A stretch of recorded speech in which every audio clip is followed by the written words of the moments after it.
साथियों नमस्कार। और आप अभी तक श्रीमद् भगवत गीता में सुन रहे थे और कल तक आपने सुना कि अध्याय 17 में भगवान श्री कृष्ण अर्जुन को समझा रहे हैं और बता रहे हैं कि जिस समय अर्जुन ने प्रश्न पूछा कि यदि कोई व्यक्ति शास्त्र विधि रहित कोई पूजा अर्चना करता है और श्रद्धा उसमें आपकी पूरी है, आप में उस व्यक्ति की श्रद्धा पूरी होती है, तो फिर वो उस व्यक्ति की गति क्या होती है। और भगवान श्री कृष्ण बता रहे हैं कि मुझको जो भक्त होते हैं, जो छोटी से छोटी चीज़ भी मुझको मन से अर्पित करते हैं, और जो भक्ति भाव है वही मुझको सबसे प्रिय है। साथियों, आज इस गीता पाठ के 150 एपिसोड पूरे होने पर मैं आपको भगवान श्री कृष्ण की बारे में एक छोटी सी कहानी सुनाना चाह रहा हूँ। देखिए क्या हुआ कि जिस समय भगवान श्री कृष्ण अपनी बाल लीलाएं करते थे और सभी गोपी गोपियाँ, माता यशोदा, ग्वाल बाल सभी बहुत प्रसन्न रहते थे उनसे। तो एक बार की बात है कि जिस समय श्री कृष्ण भगवान अपनी बाल लीलाएं करते करते दूसरी गोपियों के या जो दूसरे लोग थे उनके माखन चुराते चुराते कभी मटके फोड़ देते थे, कभी कुछ और शैतानियाँ किया करते थे। तो जो सभी गोपियाँ थी वो माता यशोदा के पास शिकायत करने के लिए आती थी। वे कहती थी कि तुम्हारे कन्हैया ने हमारा यह नुकसान कर दिया, तुम्हारे कान्हा ने मेरा यह नुकसान कर दिया। यद्यपि वो आती तो शिकायत करने के लिए थी, लेकिन उनके मस्तिष्क में कहीं न कहीं ये रहता है कि चलिए शिकायत करने चलते हैं तो एक बार कान्हा के दर्शन हमको और हो जाएंगे। इस प्रकार श्रीमद् भागवत में बहुत सी कथाएं हैं कि जहाँ पर भगवान श्री कृष्ण के दर्शन करने के लिए सभी लालायित रहते थे। तो सभी गोपियाँ जब माता यशोदा के पास शिकायत करने आती थी तो एक बार माता यशोदा को बहुत गुस्सा आया। तो उन्होंने कहा कि आज मैं कान्हा की खबर लेकर रहूँगी, आज कान्हा को मैं छोड़ूंगी नहीं। तो कान्हा माता यशोदा से छूटकर भागे और माता यशोदा छड़ी लेकर उनके पीछे पीछे भागी। और जाते जाते भगवान श्री कृष्ण जो बाल रूप कान्हा थे वो एक कुम्हार के घर में घुस गए। और कुम्हार तो ये जानता था कि ये परमपिता परमेश्वर हैं। तो भगवान ने उनसे कहा कि हे कुम्हार जी, मेरी माता आज बहुत क्रोधित हैं और आज वो छड़ी लेकर आ रही हैं, मुझे कहीं छुपा दीजिए। तो उन कुम्हार ने क्या किया कि बहुत सारे घड़े रखे हुए थे, एक घड़े के अंदर कान्हा को छुपा दिया।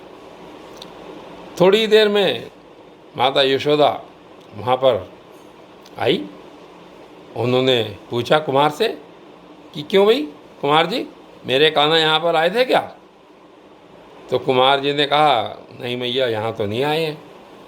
और तब तक माता का क्रोध भी थोड़ा थोड़ा शांत हो गया था, तो माता वहाँ से चली गई। उसके बाद भगवान अंदर से बोले, अरे कुमार जी, मैया तो चली गई हैं, वो तो सब सुन ही रहे थे कि मुझे यहाँ से निकालो इस घड़े से।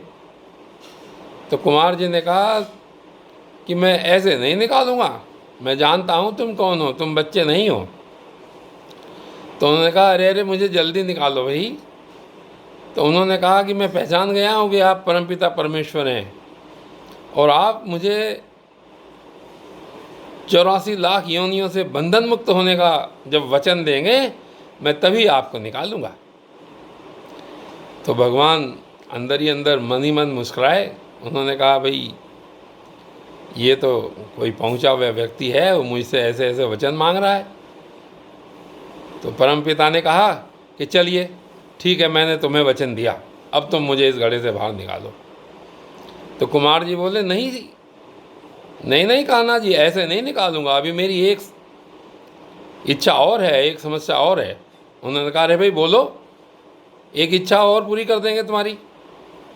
तो उन्होंने कहा कि मेरे साथ साथ मेरे जितने भी रिश्तेदार हैं, बंधु बांधव हैं, सबको इन 84 लाख योनियों से बंधन मुक्त होने का वचन दीजिए। अब भगवान ने कहा भाई ये तो बड़ा चतुर है, एक काम के बदले मुझसे कितने वचन मांग रहा है। अब भगवान को तो निकलना था बाहर, भगवान तो अंदर, कान्हा तो अंदर परेशान हो रहे थे। उन्होंने कहा चलो ये वचन भी दिया तुम्हें। उसके बाद उन्होंने कहा भाई ये वचन ले लिया, अब मुझको निकालो इस घड़े से बाहर। तो उन्होंने कहा नहीं नहीं नहीं, अभी एक वचन और लेना है मुझे आपसे। भगवान परेशान, ये कितने वचन मुझसे लेगा। तो उन्होंने कहा कि ये जो घड़े हैं जिस मिट्टी से बने हुए हैं, ये मिट्टी मेरे जो 2 बैल हैं उनके द्वारा लाद कर लाई गई है, और आप उन्हें भी 84 लाख योनियों से निकालने का वचन दें।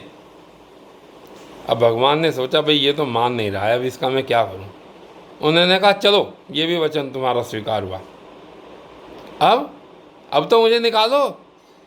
तो उन्होंने कहा नहीं नहीं नहीं नहीं, अभी एक इच्छा मेरी और बाकी है। भगवान ने कहा भाई ये तो आज मुझे बहुत परेशान कर रहा है, लेकिन क्या करूं, मजबूरी थी, भगवान को तो निकलना था, उस मटके से बाहर निकलना था, घड़े से बाहर। उन्होंने कहा और बताओ, जल्दी बताओ क्या है।